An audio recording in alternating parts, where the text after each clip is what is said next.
Yo, on se retrouve pour une nouvelle vidéo qui va parler d'un sujet que j'avais parlé il y a longtemps, sur le fait que j'avais acheté une ceinture de force, et je vous avais dit que je vous ferais sûrement un retour d'expérience après quelques temps d'utilisation, je pense que ça doit faire maintenant quelques mois, en vrai que je l'utilise. Donc, bah perso, du coup je vais juste vous dire les avantages que j'ai vus, ce que je l'utilise toujours, sur quoi je l'utilise, et on va commencer tout de suite. Donc, perso, j'utilise la ceinture, que ce soit sur l'exercice de squat ou de soulevé de terre. Je n'utilise pas sur le bench, je sais qu'il y en a qui aiment bien pour le transfert, mais moi perso, je fais sans. Et j'utilise pas sur d'autres exercices.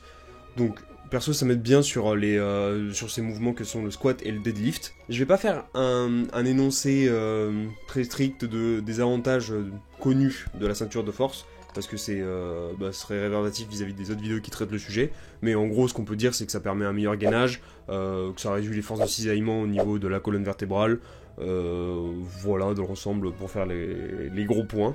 Mais perso moi ce que ça m'a beaucoup aidé, c'est pas quelque chose que j'ai retrouvé beaucoup, mais en fait ça m'a beaucoup aidé à faire la méthode de Valsalva. Alors pour ceux qui ne savent pas, la méthode de Valsalva c'est d'inspirer au niveau de votre tronc pour former un corps, genre pour avoir un meilleur transfert et sur tout votre corps. En fait, moi j'avais tendance à pas aspirer au niveau du ventre, mais au niveau des poumons, ce qui fait qu'en fait on n'a pas un très bon engagement de toute la ceinture abdominale, etc. Et par un bon transfert, par conséquent, on a une perte de force assez importante.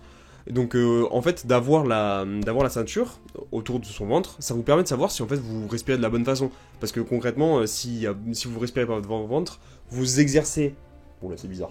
Vous exercez de la pression sur la ceinture, donc qui vous le renvoie en gros, hein, ce qui permet du coup un meilleur gainage, d'où l'intérêt de la ceinture. Mais moi perso ça m'a permis du coup de me rendre compte que quand je respirais mal, que je respirais au niveau de la cage thoracique, du coup il n'y avait pas cette pression qui s'exerçait contre la force, donc je savais que j'allais pas avoir un bon transfert. Donc moi perso ça m'a beaucoup aidé à savoir comment bien exécuter mon bracing, ou la méthode de Valsalva comme on dit. Au niveau force, je suis d'accord, ça aide beaucoup, on sent beaucoup plus fort, mais en fait, il y a un moment, alors on me demandait pas comment, mais je devais faire mes séries de squats, donc classique, je fais avec ma ceinture, et puis à un moment, je vais sous la barre sans ma ceinture. J'ai oublié de la mettre, et c'est en plein milieu de la série que je me suis rendu compte, enfin non, après la première rep, hein, je m'en suis rendu compte que j'avais pas la ceinture, et je fais ouf, mais j'ai quand même réussi à valider les répétitions que je devais faire.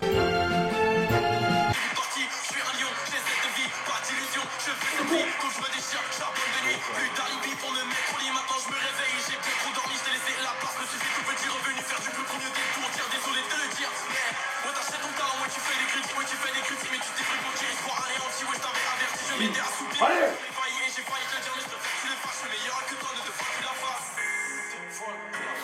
Crois pas mon pote.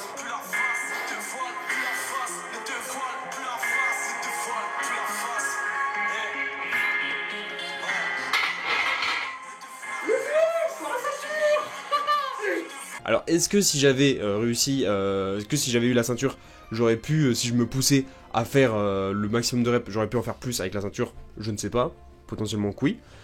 Mais il faut savoir qu'apparemment, à mon niveau, qui est pas exceptionnel, en squat, je fais des séries à 100 kg, ça n'a pas un aussi gros impact. Genre, je vais pas mettre plus 15 kg parce que j'ai la ceinture, en gros.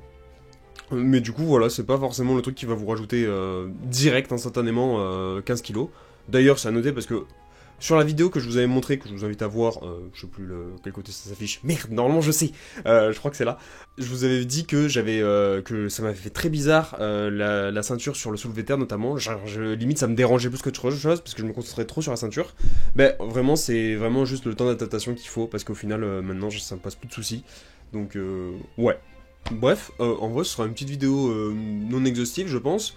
Mais ouais, en gros, de mon tour d'expérience, je suis très content d'avoir acheté une ceinture de force. Je pense que même à l'avenir, je vais switcher, parce que là, je suis sur une ceinture de Strange Shop, elle est bien, en vrai, elle fait le taf, hein, mais je pense que je vais investir dans une ceinture plus onéreuse et meilleure, par conséquent, qui est la plus réputée du marché, pour le coup, c'est celle de SBD. Donc je vais partir sur celle-là, voilà, du coup je conseille en vrai la ceinture de force. Bon, si vous avez peur de vous lancer dans un achat comme la ceinture SBD, faites comme moi, prenez celle-là qui m'a coûté 80 €, hein, donc celle de SBD je crois qu'elle est à 220 €, donc c'est sûr que c'est pas le même budget, mais celle-là ça fait entièrement le taf, en plus elle est IPF approved, c'est-à-dire vous pouvez l'utiliser en compétition si vous le souhaitez, IPF du moins. Du coup, si vous voulez commencer, vous pouvez commencer par ça. Après, certains, et à raison, vous diront que c'est pas utile parce que vous allez me claquer 80 € dans le vent, alors que vous pouvez directement acheter la SBD. C'est vrai que j'aurais pu faire ça aussi, mais j'avais tellement peur que ça me dérange et que je vais pas la réutiliser que j'avais plus peur de perdre de l'argent qu'autre chose. Donc on va dire que ça m'aura servi d'expérience. Je suis très content, c'est toujours utilisable. Donc ça fait le taf. Voilà, c'était mon petit point au niveau vente, voilà.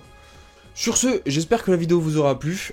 J'ai dû faire encore un setup du démon pour tourner cette vidéo, avec un micro branché sur mon ordinateur, qui je filme avec mon téléphone, et j'ai une light branchée en USB à mon PC qui m'éclaire en même temps la gueule pour avoir un meilleur rendu, du moins je l'espère.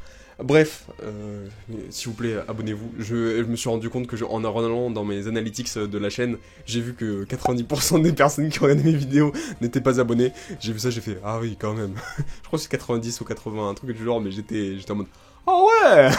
Bref, sur ce, des bisous après ce petit fun fact. Ciao.